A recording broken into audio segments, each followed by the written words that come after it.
Comment éviter de se faire du mal mutuellement en couple? Dans cette vidéo, nous allons voir qu'est-ce qui fait que deux personnes qui ont construit une relation ensemble, qui se sont aimées, puissent se faire du mal comme si c'était des adversaires, comme s'ils étaient adversaires, comme si c'était presque leur pire ennemi. Et à la fin de cette vidéo, nous allons voir 3 superbes astuces qui vont vous permettre d'éviter cela, ou si vous êtes dedans déjà, d'en avoir le moins possible. Mais avant ça, le générique. Bonjour et bienvenue sur Sauver le couple, la chaîne qui vous aide à régler vos difficultés relationnelles et à vous réveiller heureux ensemble. Je suis Loïc Grimbert, j'ai suivi des formations dans la relation d'aide dans plusieurs pays. Les informations que je vous partage proviennent de chercheurs, de spécialistes, ainsi que de ma propre expérience personnelle.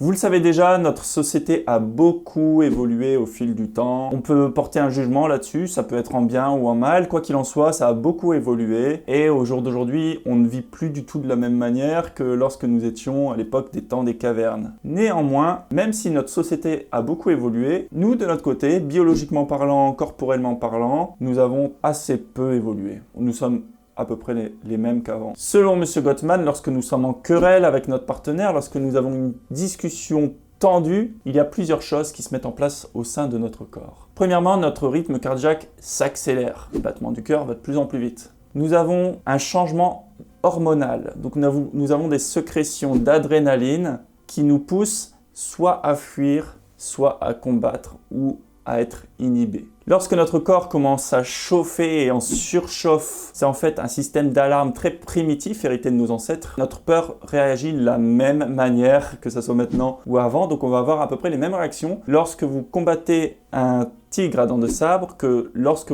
votre partenaire vous demande « Chérie, est-ce que tu as cherché les patates ce matin lorsque tu as été faire les courses dans la grande surface ?» Lorsque ces symptômes de stress sont présents pendant une querelle, ça peut être assez désastreux en fait, puisque notre aptitude à traiter l'information de ce que notre partenaire nous dit va diminuer. Donc on va être moins attentif pour résoudre le problème, ça va être plus compliqué, on n'aura pas toutes les informations, ça va être difficile de traiter cela dans notre cerveau et il restera plus en fait que notre système archaïque qui est soit le combat, soit la fuite, soit l'inhibition. Donc on va avoir tendance à combattre, à mépriser notre partenaire, à la critiquer, à se défendre, vu qu'on aura une diminution de l'aptitude à traiter l'information, on voudra se défendre, on aura une accélération du cœur, et bien évidemment la personne en face va essayer de faire de même ensuite, qui va envenimer la situation, et la situation va être plus difficile ensuite de se rattraper. Vous l'auriez compris, il vaut mieux éviter d'être inondé émotionnellement, d'avoir un trop plein d'émotions, parce qu'après ça peut entrer dans un système d'attaque-défense avec notre partenaire et c'est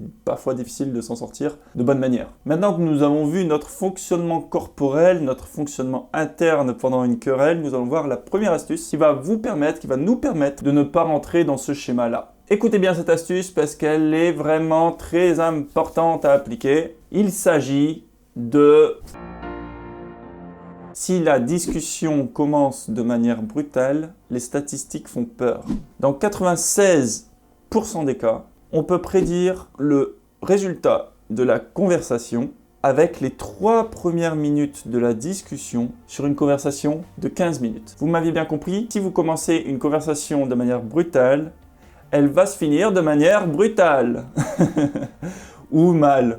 Donc lorsque l'on a tendance à critiquer, à mépriser notre partenaire dès le début, à dire « Ouais chérie, pourquoi tu n'as pas sorti ça? Tu es qu'un fainéant, tu devrais faire ci, tu devrais faire ça, pourquoi tu n'as pas fait ça? Tu n'es qu'un égoïste, tu devrais passer l'aspirateur mais tu l'as pas fait, tu penses qu'à toi, c'est pas possible. » Voilà, vous commencez une conversation comme ça, je ne vous garantis pas le résultat après. En clair, si la conversation commence mal, elle va mal se terminer. Voilà, s'il y avait qu'une chose à retenir de cette astuce, c'est ça. Donc évitons de commencer la conversation de manière brutale, en méprisant, en critiquant notre partenaire. Et maintenant, nous allons voir la deuxième astuce. La deuxième astuce, ça va être que si vous avez envie de dire quelque chose à votre partenaire, pour éviter la critique, on va plutôt cibler le comportement spécifique de la personne. Exemple, chérie, hier j'ai remarqué que tu n'as pas passé l'aspirateur alors que tu avais dit de le faire. Pourquoi? Au lieu de, chérie, tu n'as toujours pas passer l'aspirateur alors que tu avais dit que tu le ferais, tu n'es qu'un égoïste, tu ne penses qu'à toi. Donc là, on attaque la personnalité de la personne en fait. Donc une critique va plus se porter sur la personnalité, sur le caractère de la personne, tandis que Ce que nous, on va faire, on va plutôt porter notre attention sur le comportement précis qu'elle a eu ou qu'il a eu. Donc, au début de la relation, on aura tendance à justement être bien spécifique sur le comportement de la personne, à dire « Ah chérie, est-ce que la prochaine fois, tu pourrais… ah chérie, j'ai vu que tu n'as pas sorti la poubelle hier, est-ce que tu pourrais le faire la prochaine fois ?» Maintenant, il peut arriver que voilà, notre partenaire ne le fait pas une fois, ne le fait pas deux fois, ne le fait pas trois fois, on rumine dans notre tête. Et au bout d'un moment, on va commencer à critiquer on peut commencer à critiquer notre partenaire et c'est là qu'il faut faire attention.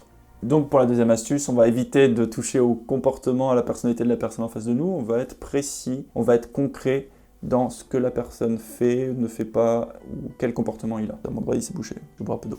Maintenant, nous allons voir la troisième astuce. La troisième astuce, vous la connaissez sûrement déjà, maintenant c'est bien de se la rappeler. Attention aux interprétations que l'on se fait. La carte n'est pas le territoire. On peut vivre une expérience similaire à une autre personne et pourtant le résultat de notre interprétation ne va pas être la même. Dans un cas, il y a une personne qui va se dire « Oh, ça a été horrible pour moi, j'ai vécu la pire journée au monde ». Je me suis pris plein la gueule, etc. Et l'autre personne va dire « Oh là là, je me suis pris plein la gueule, mais qu'est-ce que ça m'a appris. Grâce à ça, je vais pouvoir avancer, ça va être énorme. Merci pour cet apprentissage, franchement, ça va me faire passer à un bond, une étape, un cap. Merci pour ça. » Et tu vas regarder les gens, tu vas faire « Ah bon ?» Donc attention aux interprétations, le cerveau ne fait pas la différence entre une situation réelle et une situation imaginée de toute pièce. On va faire un petit exercice ensemble. Je vous invite à fermer les yeux et à penser à un citron bien jaune, bien doré. Et là, vous voyez un couteau qui va couper le citron en deux. Il y a le jus qui s'extrait et le jus de citron que vous allez manger maintenant dans votre bouche. Vous imaginez tout ça, vous imaginez le citron, vous imaginez le jus. Et normalement, si vous avez bien fait l'exercice, vous devriez peut-être ressentir une acidité dans votre bouche.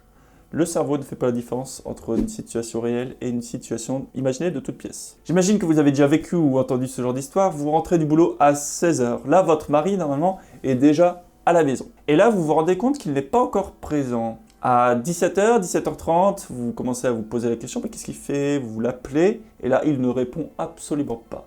Une heure plus tard, il n'est toujours pas là, vous l'appelez une deuxième fois, voire même une troisième fois, il ne répond absolument pas. Vous commencez à vous dire des choses dans votre tête du genre, mais qu'est-ce qu'il pourrait bien faire? Mais peut-être qu'il me trompe.